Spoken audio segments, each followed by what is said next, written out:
ഇങ്ങനെയാണ് പിള്ളേരെ വളർത്തുന്നത്. ഇത് നമ്മുടെ സംസ്കാരത്തിന് ഏറുന്നതല്ല. നിന്റെ അടുത്തൊക്കെ കാലം കണക്കി ചോദിക്കും. അല്ല ഞാൻ എന്തെന്ന് പറയാം, ആളിയെ പിള്ളേരെ വളർത്തി വഷളാക്കി വെച്ചേക്കുന്ന എന്റെ പെങ്ങള്. നമ്മളും കുറെ വാലൂരിപ്പ് കാണിച്ചിട്ട് ഇവിടം വരെ എത്തി. നീ ചുമ്മാ പിള്ളേരെ അവരെ വഴിക്ക് വിടുവോ? എന്റെ വാലൂരിപ്പ് കാണിച്ചാൽ ഞാൻ അങ്ങ് ക്ഷമിക്കും. അപ്പൊ ഭയങ്കര ഇംഗ്ലീഷ് പറച്ചില്ലവൻ. അപ്പൊ നമ്മളും കൂടെ ജീവിക്കുന്ന വീടല്ലേടാ, എല്ലാവർക്കും മനസ്സിലാവുന്ന ഒരു ഭാഷ വേണ്ടി സംസാരിക്കുക. ഞാൻ ഇപ്പൊ ഹിന്ദി പറഞ്ഞാണ് പിടിച്ചിരിക്കുന്നത്. ബേഹത്തറിൻ യോർക്കർ, ശാന്താർ ഷോട്ട്, സോർദാർ താലിയാന്നും പറഞ്ഞേക്കാം.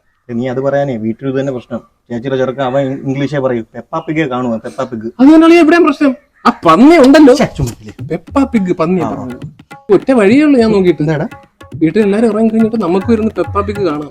ഒരു വാക്ക് ഇംഗ്ലീഷ് പഠിക്കാതെ പിടിച്ചിരിക്കാൻ പറ്റൂല. ഞാൻ നോക്കിയാൽ അത് പറ്റൂല. നമുക്ക് ഇംഗ്ലീഷ് വെച്ച് പാട് തന്നെ. ഞാൻ ഒരു സീരിയൽ മൊത്തം കണ്ട് പാട് തന്നെ ഇംഗ്ലീഷ്. ഇനിയിപ്പോ എന്തൊരു ചെയ്യാൻ നമ്മള്?